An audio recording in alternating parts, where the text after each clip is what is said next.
Hello అండి, welcome to Charitha's creative world. అందరికీ నమస్కారం అండి.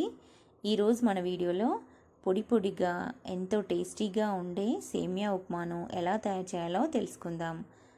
చాలా ఈజీగా తయారు చేసుకోవచ్చండి. రెగ్యులర్గా చేసే సేమియా ఉప్మా కన్నా ఈ విధంగా ఒక్కసారి చేసి పెట్టండి.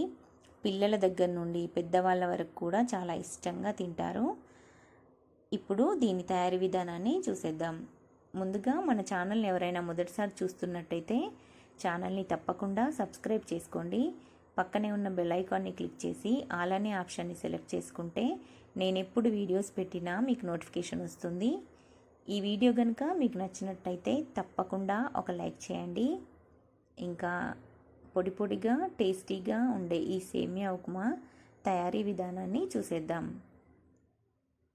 ముందుగా స్టవ్ పైన ఒక బౌల్ పెట్టుకొని అందులో 1.5 గ్లాస్ వరకు వాటర్ని యాడ్ చేసుకోవాలి. ఇప్పుడు అందులో 1 స్పూన్ ఆయిల్ వేసుకోవాలి. తర్వాత కొద్దిగా సాల్ట్ వేసుకొని ఒకసారి స్పూన్తో కలుపుకోవాలి. ఇప్పుడు అలా వేడవుతున్న వాటర్లో ఇక్కడ నేను 1 కప్పు సేమియాని తీసుకున్నానండి. 1 కప్పు సేమియాతో ఉప్మా ప్రిపేర్ చేస్తున్నాను. ఇలా సేమియా వేశాక స్పూన్తో నిదానంగా కలుపుకోవాలి. కలుపుకుంటూ సేమియాను విడివిడిగా అయ్యేలాగా చూసుకోవాలి, లేదంటే సేమియా ముద్ద పట్టిపోతుందండి. సేమియా విడివిడిగా అయిపోయిన తర్వాత హై ఫ్లేమ్లో పెట్టుకొని ఒక్క పొంగు వచ్చేంత వరకు ఉడికించుకోవాలి.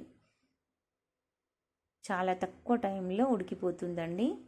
ఇలా కొద్దిగా సేమియాను ఫింగర్స్తో తీసుకొని ఇలా కట్ చేస్తే మనకు విరిగిపోవాలి, మరీ ఫైన్గా మెత్తబడొద్దండి. ఇప్పుడు ఈ టైంలో స్టవ్ ఆఫ్ చేసుకొని సేమియాని ఒక స్ట్రెయినర్లో వేసుకొని ఎక్సెస్ వాటర్ని డ్రైన్ చేసుకోవాలి. ఒకవేళ మీకు సేమియా మరీ మెత్తగా అయ్యిందనిపిస్తే ఇలా వేసిన తర్వాత దీనిపైన చల్లటి నీళ్ళతో కాసేపు వేశారంటే సేమియా పొడి పొడిగా అయిపోతుంది. తర్వాత స్టవ్ పైన ఒక ప్యాన్ పెట్టుకొని 1 టేబుల్ స్పూన్ ఆయిల్ వేసుకోవాలి. అది హీట్ అయిన తర్వాత 1/2 స్పూన్ ఆవాలు, 1/2 స్పూన్ జీలకర్ర అవి వేగాక అల్లం వెల్లుల్లిని ఇలా చిన్న చిన్న ముక్కలుగా కట్ చేసి వేసానండి. ఒకవేళ మీకు అల్లం నచ్చకపోతే స్కిప్ చేసేయచ్చు. ఇవి కాస్త వేగాక ఇప్పుడు ఇందులో ఒక 2 పచ్చిమిర్చిని చిన్న చిన్న ముక్కలుగా కట్ చేసి వేస్తున్నాను.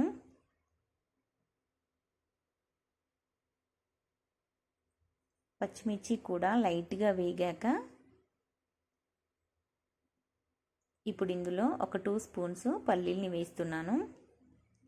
పల్లీల్ని వేసి వేయించుకోవాలి. ఇక్కడ మీరు పల్లీలతో పాటు కాజులు కూడా వేసుకోవచ్చండి.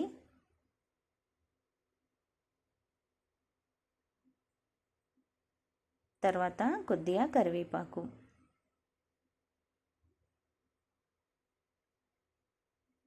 కరివేపాకు కూడా వేగాక ఒక ఆనియన్ని చిన్న చిన్న ముక్కలుగా కట్ చేసి వేసుకోవాలి. కలుపుకుంటూ ఆనియన్ని మగ్గించుకోవాలి.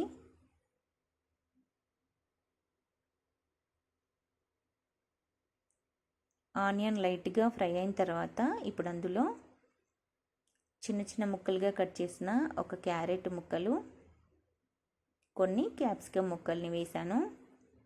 ఇక్కడ మీరు కావాలనుకుంటే వీటితో పాటు క్యాబేజ్, పొటాటో, బీన్స్ ఈ వెజిటేబుల్స్ని కూడా యాడ్ చేసుకోవచ్చండి.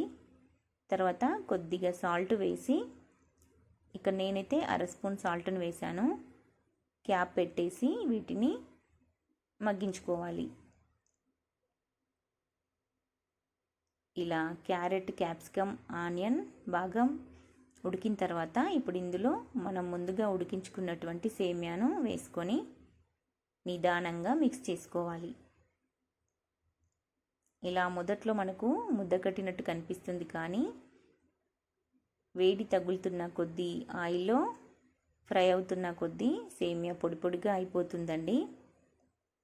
కాకపోతే మొదట్లో కొంచెం నిదానంగా మిక్స్ చేసుకోవాలి.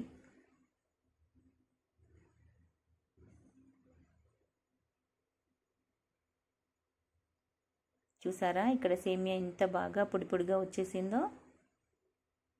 ఇలా సేమియా ఉప్మా పొడి పొడిగా ఉంటేనే మనకు తింటుంటే పంటికి తగులుతూ చాలా టేస్టీగా ఉంటుంది. మెత్తగా అయిందంటే నోట్లో పెట్టగానే చుట్టేస్తుంది. కాబట్టి ఒకసారి నేను చెప్పిన విధంగా ట్రై చేసి చూడండి.